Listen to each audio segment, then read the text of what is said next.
Welcome to my channel. आज की इस वीडियो में मैं आपको पढ़ाने वाली हूँ क्लास 9 की न्यू एनसीईआरटी बुक का चैप्टर नंबर 2 जिसका नाम है सेल। तो जो सेल है वो स्ट्रक्चरल एंड फंक्शनल यूनिट है हमारी लाइफ की।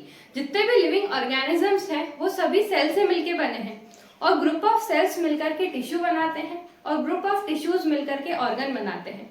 अब ये सेल को प्रॉपर फंक्शन करने के लिए सेल को कम्युनिकेट करना जरूरी होता है अपने सराउंडिंग के साथ ही एक्सचेंज ऑफ सब्सटेंसेस करना होता है सेल को, कुछ न्यूट्रिएंट्स रिसीव करने होते हैं सेल को और कुछ वेस्ट को अपने थ्रू रिमूव आउट करना होता है सेल को। सो ये जितने भी इंटरेक्शंस हो पा रहे हैं वो क्यों हो पा रहे हैं? क्योंकि जो सेल है उसकी एक सेल बाउंड्री है जिसको सेल मेम्ब्रेन कहा जाता है, उसी के बारे में हम पढ़ेंगे। तो ये जो सेल मेम्ब्रेन है उसको यूनिवर्सल फीचर ऑफ सेल कहा जाता है। ऐसा क्यों? क्योंकि जितने भी सेल्स हैं, प्लांट सेल, एनिमल सेल, जितने भी टाइप ऑफ सेल्स होते हैं वो सभी में सेल मेम्ब्रेन प्रेजेंट होती है और जो सेल मेम्ब्रेन है उसी को प्लाज्मा मेम्ब्रेन भी कहा जाता है। अब सेल मेम्ब्रेन या प्लाज्मा मेम्ब्रेन क्या होती है? थिन आउटर बाउंड्री होती है जो कि सेल को सराउंड करती है। For example this is your cell. तो जो थिन आउटर बाउंड्री है इसी को सेल मेम्ब्रेन कहा जाता है। अब ये सेल मेम्ब्रेन का क्या काम होता है? एक तो ये सेल को सराउंड करती है, साथ ही सेल के अंदर के जो कंटेंट है उसको ये प्रोटेक्ट करके रखती है और सराउंडिंग के साथ इसको सेल को सेपरेट करती है। अब इसकी खास बात ये है कि सेल मेम्ब्रेन को सिलेक्टिवली परमेएबल मेम्ब्रेन क्यों कहा जाता है? तो इसे सिलेक्टिवली परमेएबल मेम्ब्रेन इसलिए कहा जाता है क्योंकि कुछ ही सब्सटेंसेस को ये अपने अंदर एंटर होने देती है और कुछ ही सब्सटेंसेस को अपने बाहर जाने देती है। तो इसका नेचर सिलेक्टिव होता है, इस कारण से इसको सिलेक्टिवली परमेएबल मेम्ब्रेन कहा जाता है। तो ये क्या करती है? ऑक्सीजन को अपने अंदर एंटर होने देती है। ऑक्सीजन जो सराउंडिंग में था वो सेल मेम्ब्रेन के थ्रू अंदर एंटर हो सकता है।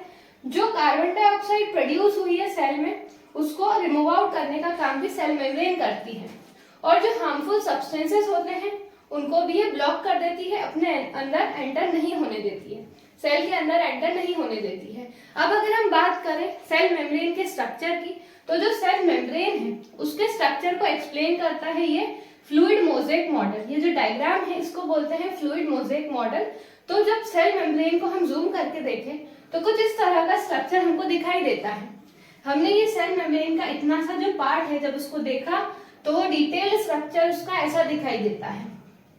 तो ये जो सेल मेम्ब्रेन है ये बेसिकली बनी होती है लिपिड बायलेयर की और प्रोटीन्स की। अब इसको बायलेयर क्यों कहा गया? क्योंकि ये दो लिपिड की लेयर से बनी है। बाय का मतलब होता है दो। तो दो लेयर कैसे बनी है ये? एक तो आप देख सकते हैं ये वाली जो लेयर है ये फर्स्ट लेयर है और इसके नीचे जो लेयर है ये सेकेंड लेयर है और ये वाली जो लेयर है मिलकर के क्या बना रही है? लिपिड बायलेयर बना रही है। और इसमें प्रोटीन्स, ये आप देख सकते हैं प्रोटीन चैनल्स और ये प्रोटीन मॉलिक्यूल्स एम्बेडेड होते हैं प्लाज्मा मेम्ब्रेन में। और ये प्लाज्मा मेम्ब्रेन बहुत ज्यादा थिन होती है, उसका थिकनेस होता है अबाउट 7 to 10 नैनोमीटर्स तक और ये बनी होती है लिपिड्स और प्रोटीन की। और इसकी खास बात ये है कि जो लिपिड बायलेयर है तो लिपिड बायलेयर बनती है दो चीजों से। एक होता है hydrophilic head and this is hydrophobic tell. Hydrophilic का मतलब होता है कि ये होती है हाइड्रो यानी कि वाटर लविंग, तो ये वाटर को अट्रैक्ट करता है ये वाला पार्ट। और ये होती है हाइड्रोफोबिक टेल जो कि वाटर हेटिंग पार्ट होता है, जो कि वाटर को क्या करता है? रिपेल करता है। और यही जो मॉलिक्यूल मतलब इस तरह का जो स्ट्रक्चर है हाइड्रोफिलिक हेड और हाइड्रोफोबिक टेल, ये पूरा मिलकर के क्या बनाता है? सेल मेम्ब्रेन का स्ट्रक्चर बनाता है।